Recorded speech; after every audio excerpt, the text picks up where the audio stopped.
Hello guys, ಹೇಗಿದ್ದೀರಾ? ಇವತ್ತು NEET ನ್ಯಾ ಬ್ಲಾಗಲ್ಲಿ ಏನು ಮಾಡಿದ್ದೀನಿ ಅಂದರೆ, ಬೆಳಿಗ್ಗೆ ತಿಂಡಿಗೆ ಮಶ್ರೂಮ್ ಚಾಪ್ಸ್, ಅಂದರೆ ಮಶ್ರೂಮ್ ವೆಜಿಟೇಬಲ್ ಚಾಪ್ಸ್ ಅಂತ ಹೇಳ್ಬೋದು ಇದಕ್ಕೆ. ಯಾಕೆಂದರೆ ಮಶ್ರೂಮ್ ಜೊತೆ ಏನೇನು ಹಾಕಿ ಮಾಡ್ಬೋದು ಅಂತ ಹೇಳ್ತೀನಿ ನೋಡಿ. ಆಲೂಗಡ್ಡೆ, ದಪ್ಪ ಮೆಣಸಿನ್ಕಾಯಿ, ಮೆಂತ್ಯ ಸೊಪ್ಪು, ಆಮೇಲೆ ಮಶ್ರೂಮು ಇಷ್ಟಿದ್ರೆ ಸಾಕು. ಮೊದಲಿಗೆ ಇದನ್ನು ಈರುಳ್ಳಿ ಮತ್ತು ಹಸಿಮೆಣಸಿನ್ಕಾಯಿ, ಟೊಮಾಟೊ, ಸ್ವಲ್ಪ ಕೊತ್ತಂಬರಿ ಸೊಪ್ಪು ಹಾಕಿ ಬಾಡಿಸ್ಕೊಳ್ಬೇಕು. ಇದು ಚೆನ್ನಾಗಿ ಬಾಡಿದ ಮೇಲೆ ಮಿಕ್ಸಿಗೆ ಮಸಾಲೆ ಹಾಕ್ಕೊಂಡು ಇಟ್ಕೊಂಡಿದ್ದೀನಿ. ಆ ಮಿಕ್ಸಿ ಮಸಾಲೆ ಏನೇನು ಅಂತ ಹೇಳ್ತೀನಿ. ಈರುಳ್ಳಿ ಫ್ರೈ ಆಗಿದ್ಮೇಲೆ ಸ್ವಲ್ಪ ಕೊತ್ತಂಬರಿ ಕೂಡ ಹಾಕಿದೆ ನೋಡಿ. ಮೆಂತ್ಯ ಸೊಪ್ಪು ಅದು ಚೆನ್ನಾಗಿ ರೋಸ್ಟ್ ಮಾಡ್ಕೋಬೇಕು, ಮೆಂತ್ಯ ಸೊಪ್ಪು ಕೂಡ. ಆಮೇಲೆ ಚೆನ್ನಾಗಿ ರೋಸ್ಟ್ ಆಗಿದ್ಮೇಲೆ ಸ್ವಲ್ಪ ಮೇಲೆ ಕೊತ್ತಂಬರಿ ಸೊಪ್ಪು ಹಾಕಿದೆ. ಅಂದರೆ ಲಾಸ್ಟಿಗೂ ಹಾಕ್ಕೋಬೋದು, ಈ ಥರ ರೋಸ್ಟ್ ಮಾಡಬೇಕಾದ್ರೂ ಹಾಕ್ಬೋದು. ಈ ಥರ ರೋಸ್ಟ್ ಮಾಡಬೇಕಾದ್ರೂ ಚೆನ್ನಾಗಿರುತ್ತೆ. ಆಮೇಲೆ ಮಶ್ರೂಮ್,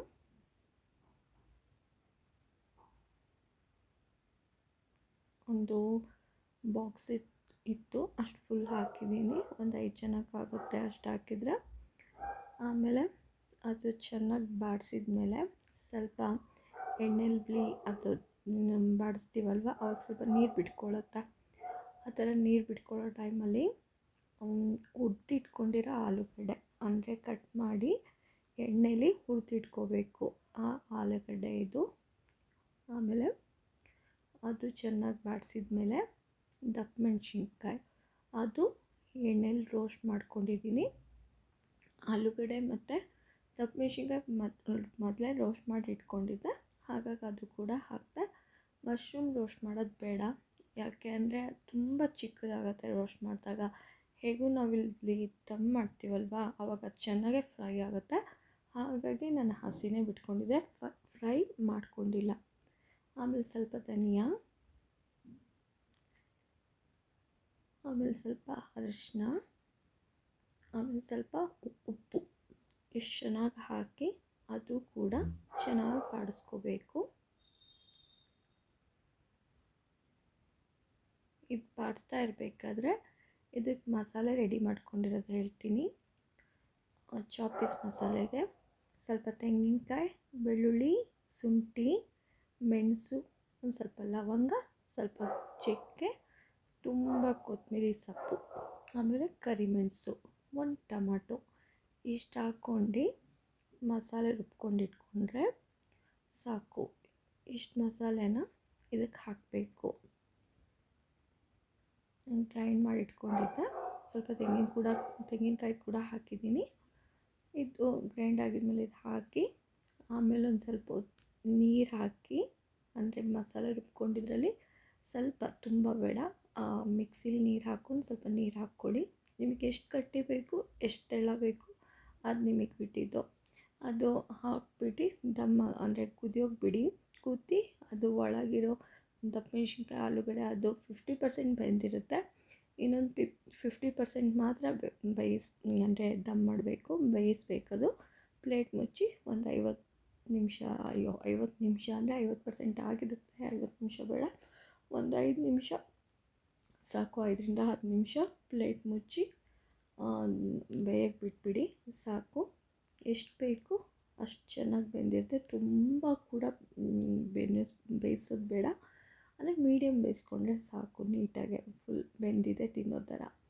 ಇಷ್ಟು ಹಾಕಿದ್ಮೇಲೆ ಇದ್ರ ಜೊತೆ ಚಪಾತಿ, ತಪ್ಪಿದರೆ ಅಕ್ಕಿ ರೊಟ್ಟಿ, ತಪ್ಪಿದರೆ ಪೂರಿ, ಇಷ್ಟು 3 ಕೂಡ ತಿನ್ಬೋದು, ಚೆನ್ನಾಗಿರುತ್ತೆ. ಚಪಾತಿ, ಅಕ್ಕಿ ರೊಟ್ಟಿ, ಪೂರಿ, ಆಮೇಲೆ ಮತ್ತು ದೋಸೆ ಕೂಡ ತಿನ್ಬೋದು, ಚೆನ್ನಾಗಿರುತ್ತೆ. ಅವ್ರವ್ರ ರುಚಿ.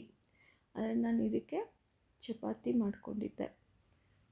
ಚಪಾತಿ ಕಾಂಬಿನೇಷನ್ ಹೇಗಿರುತ್ತೆ ನೋಡೋಣ ಅಂತ. ಚೆನ್ನಾಗಿತ್ತು. ಗ್ರೇವಿ ತುಂಬ ಚೆನ್ನಾಗಾಗತ್ತೆ. ಒಂದು ಸತಿ ಇದೇ ಥರ ಮಾಡಿ ನೋಡಿ. ತುಂಬ ಸಿಂಪಲ್ಲು, ತುಂಬ ರುಚಿ ಇರುತ್ತೆ. ಮಶ್ರೂಮಲ್ಲಿ ಬೇರೆ ಬೇರೆ ರೀತಿ ಕೂಡ ಮಾಡ್ಕೊಂಡಿರ್ತೀವಿ. ಈ ರೀತಿ ಒಂದು ಸತಿ ಟ್ರೈ ಮಾಡಿ. ಇದ್ರ ಬಗ್ಗೆ ಮಸಾಲೆ ಏನಾದರೂ ಗೊತ್ತಾಗಿಲ್ಲ ಅಂದರೆ ಕಮೆಂಟ್ ಮಾಡಿ, ಇನ್ನೊಂದು ಸತಿ ಆ ಮಸಾಲೆನ ಹೇಳ್ತೀನಿ. ತುಂಬ ಸಿಂಪಲ್ ಮಸಾಲೆ, ಎಲ್ಲದಕ್ಕೂ ಯೂಸ್ ಮಾಡ್ತೀವಿ. ಚಾಪ್ಸ್ ಮಸಾಲ ಅಷ್ಟೇ ಸಿಂಪಲಾಗಿರುತ್ತೆ. ಮಾಡಿ ಟ್ರೈ ಮಾಡಿ. ನಾನು ಚಪಾತಿ ಜೊತೆ ಮಾಡಿದೆ. ಹಾಗೆ ಇದು ನಮ್ಮನೆ ಕಿಚನ್ ಬಾಲ್ಕನಿ ತುಂಬ ಚೆನ್ನಾಗಿರೋ ದಾಸವಾಳ ಹೂ ಬಿಟ್ಟಿತ್ತು. ಹಾಗೆ ಒಂದು ಚಿಕ್ಕದಾಗಿ ವೀಡಿಯೋ ಮಾಡ್ಕೊಂಡಿದ್ದೆ. ಇದು ಚೆನ್ನಾಗಿ ಬೆಂದು ಕೂಡ ಇದೆ ನೋಡಿ. ಸರ್ವ್ ಮಾಡ್ತೀನಿ. ಚಪಾತಿ ಜೊತೆ ತಿಂದು ನೋಡಿ ಹೇಗಿತ್ತು ಹೇಳಿ. ಮತ್ತೊಂದು ಸತಿ ಮತ್ತೊಂದು ಬ್ಲಾಗಲ್ಲಿ ಸಿಗೋಣ.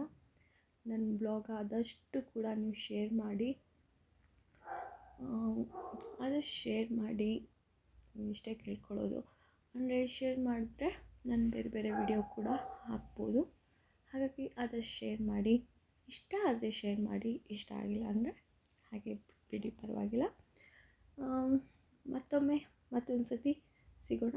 ಇದರಲ್ಲೇನಾದರೂ ಹಾಗೆ ಹೀಗೆ ನಂದಿದ್ದಿದ್ದೆ ಇಷ್ಟೊಂದು ಪುರಾಣ ಹೊಡೆದಿಡ್ತೀನಿ. ಹಾಗೆ